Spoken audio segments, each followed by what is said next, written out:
And then, as we have been doing on Wednesday nights, we transform our sanctuary into a television studio, and we have been a part of the Oprah Sinfree show. What a great honor and privilege it's been to be a part of the Oprah Sinfree show.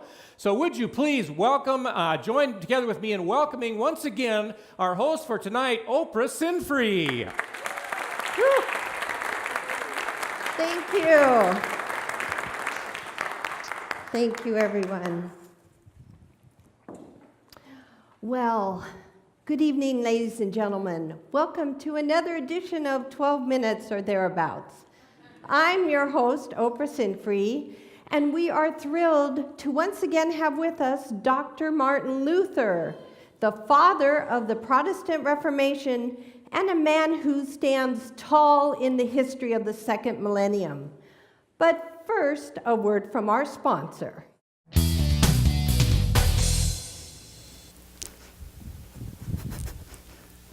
Hello, friends. Do you have trouble keeping track of your good deeds and how many you've done in order to be right with God? Are you having trouble calculating those good deeds on heaven's scale?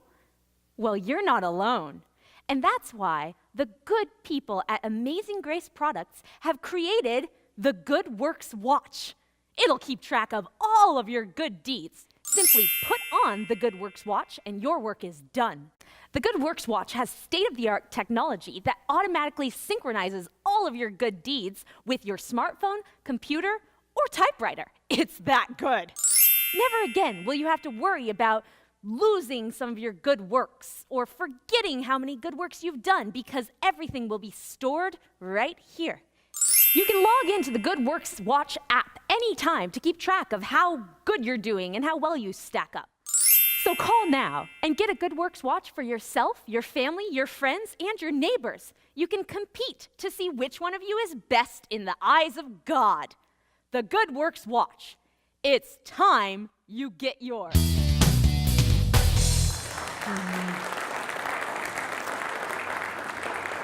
Welcome back, ladies and gentlemen. Our special guest again tonight is Dr. Martin Luther. Hello. Thank you. Thank you. Hello.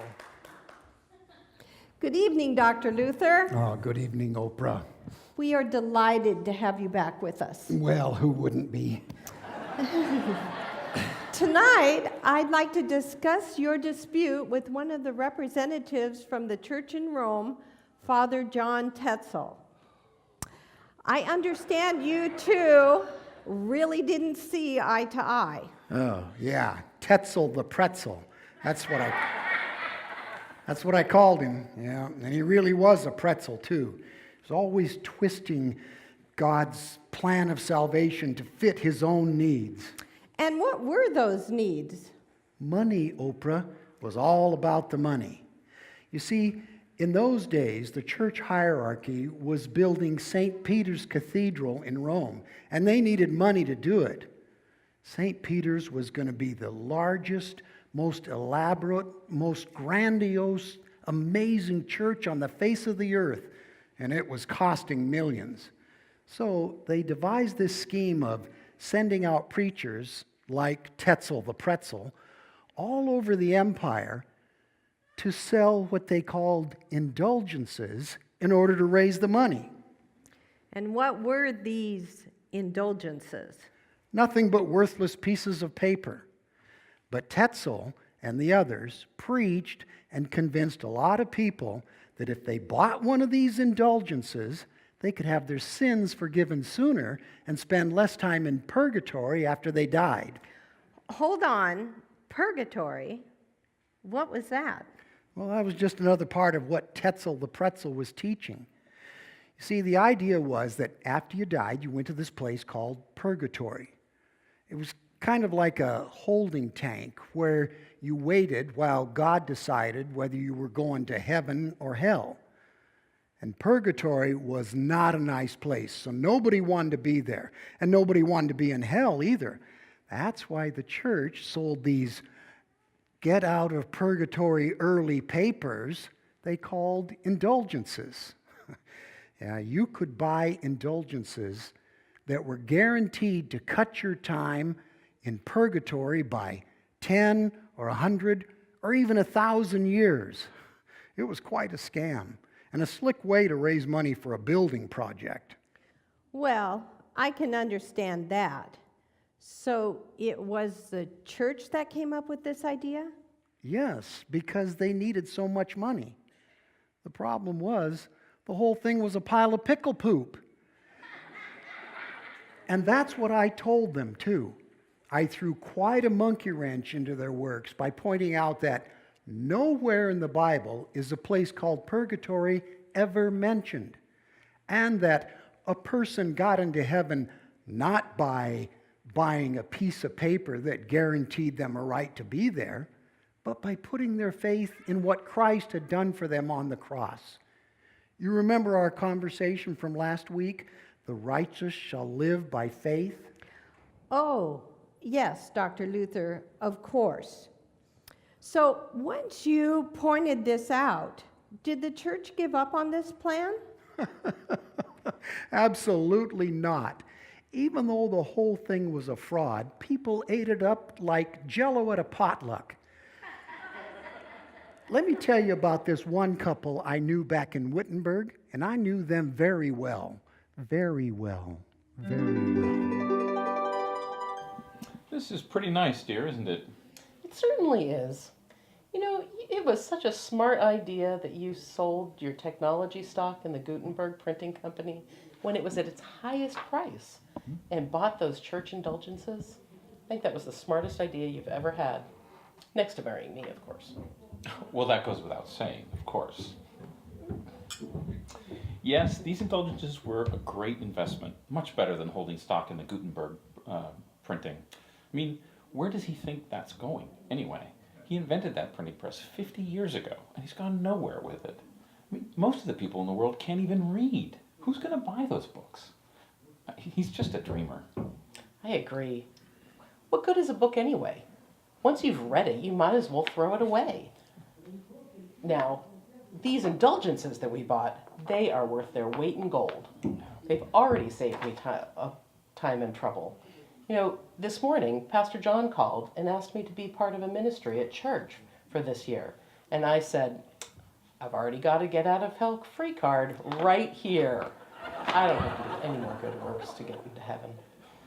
I know what you mean. I said the same thing to Pastor Stan this morning when he cornered me in the hallway outside the men's room and asked me if I wanted to be an usher or a lay reader this year. Don't have to do it, I said. I've got an indulgence, and it guarantees me a place in heaven whether I do any good works or not. And what did he say to that?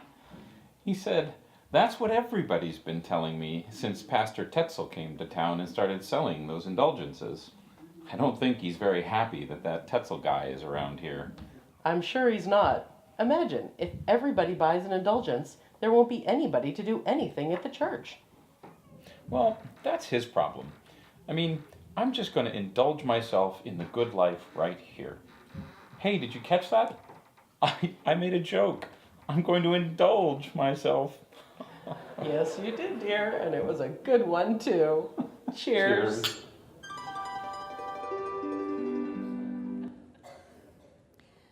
Okay, Dr. Luther, but those people seem to be happy they bought indulgences. Yes, they were happy, but it was all a hoax. You can't buy a piece of paper that guarantees you a place in heaven. You start thinking like that and listening to people like Tetzel, that's how you end up drinking the Kool-Aid. No, you need to read the Bible. Only God can guarantee you a place in heaven. And the good news is, He offers us that guarantee through what Christ did for us on the cross. The righteous shall live by faith. Remember? That's what matters, Oprah. That's what really matters. Well, then what about the good works they were talking about? Don't you have to serve on a ministry team or be an usher in order to get into heaven? Oh, heavens no. You know, and speaking of heaven, just the other day up there, we were talking about this pastor of a small waterfront town what was his name? O'Grady. No. O'Brien? O'Malley. I don't know. Anyway, he seemed to have it right. He kept saying that we got into heaven by God's grace through Jesus' death and resurrection. Oh, really? No, not O'Reilly. O'Reilly, maybe. No. O'Rourke. I don't know. It'll come to me. No, what I'm asking about doing good works is, if we are saved by grace, then why should we do anything for anybody? Okay. We're called to do good works, not in order that we might make ourselves loved by God and be worthy of a place in heaven, but rather because we're already loved by God and thanks to Jesus, guaranteed a place in heaven. You see the difference? Yes, I do see it now. Our works are the response, or really just a response to what God has already done for us. Yes, exactly. We're not saved by good works. We're saved for good works. And you staked your life and the entire Protestant Reformation on this one idea? Now you've got it, Oprah. By the time I came to understand what it meant to say, the righteous shall live by faith, I also came to understand that it was wrong to sell indulgences, and I began to preach and teach against it with all my might. Needless to say, that wasn't very well received in some circles, and eventually I was thrown out of the church because of it.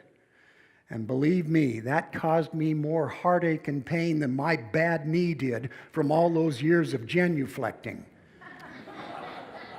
Genuflecting? Yes, you know, like at the altar when you bend down briefly on one knee. Oh, kneel. Yes, that's it. I knew it would come to me. It was Pastor O'Neill. Well, ladies and gentlemen, that's our program for tonight.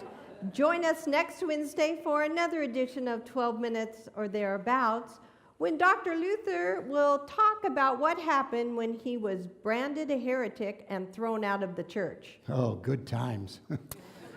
I'm Oprah Sinfree. Until next week, good night and God bless.